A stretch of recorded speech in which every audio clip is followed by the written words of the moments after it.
হঠাৎ লুঙ্গি পরে হাজির বুবলি, দিলেন যে বার্তা।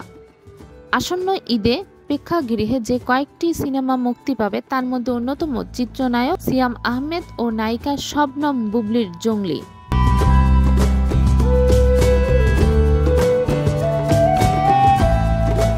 এবারের ঈদে এম রাহিম পরিচালিত জঙ্গলি সিনেমা নিয়ে হাজির হচ্ছেন এই জুটি। সিনেমা মুক্তির কয়েকদিন আগে থেকেই জোর প্রচারণা শুরু করেছে জঙ্গলি টিম। এবার সেই প্রচারণায় যোগ দিলেন বুবলি নিজেও। মঙ্গলবার বিকালে সামাজিক যোগাযোগ মাধ্যমে লুঙ্গি পরে হাজির হয়ে নিজের ছবি প্রমোশন করলেন এই নায়িকা।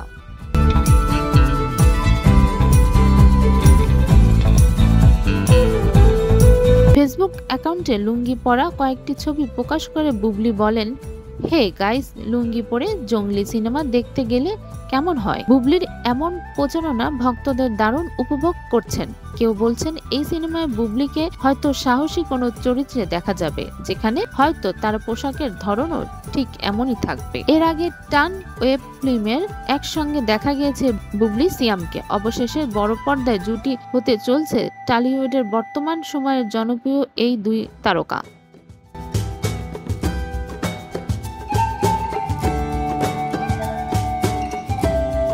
এই সিনেমা প্রসঙ্গে বুবলি বলেছেন, আমি ভীষণ এক্সাইটেড। রাহিম ভাইয়ের সাথেও আমার প্রথম কাজ।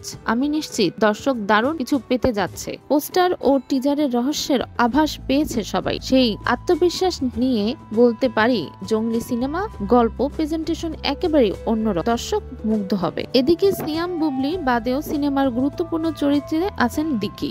আগে দিকিকে দেখা গেলেও এতদিন নির্মাতা বুবলিকে একরকম লুকিয়ে রেখেছিলেন।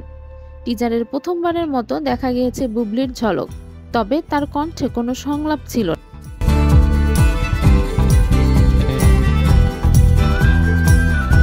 সিয়ামের লুক, অ্যাকশন ছাড়াও টিজারের সম্পাদনা ও আবহ সঙ্গীতের প্রশংসা করেছেন ভক্তরা। এই সিনেমাটি নিয়ে দীর্ঘদিন পরিশ্রম করেছেন সিয়াম ও সিনেমা সংশ্লিষ্ট সবাই। সিনেমাটি প্রসঙ্গে সিয়াম বলেন, অভিনেতাদের জীবনে মাঝে মধ্যে এমন চরিত্র আসে যার কারণে সে নিজের সর্বস্ব দিতে হয়, রাজি হয়ে যায়। জঙ্গলি আমার জীবনে তেমনই একটি চরিত্র হয়ে এসেছে। প্রায় 7 মাস চুল দাড়ি কাটিনি, 1 বছর চরিত্রটিকে যাপন করতে চেয়েছি। দর্শকদের নতুন কিছু উপহার দিতে চেয়েছি, বাকিটা দর্শকের হাতে।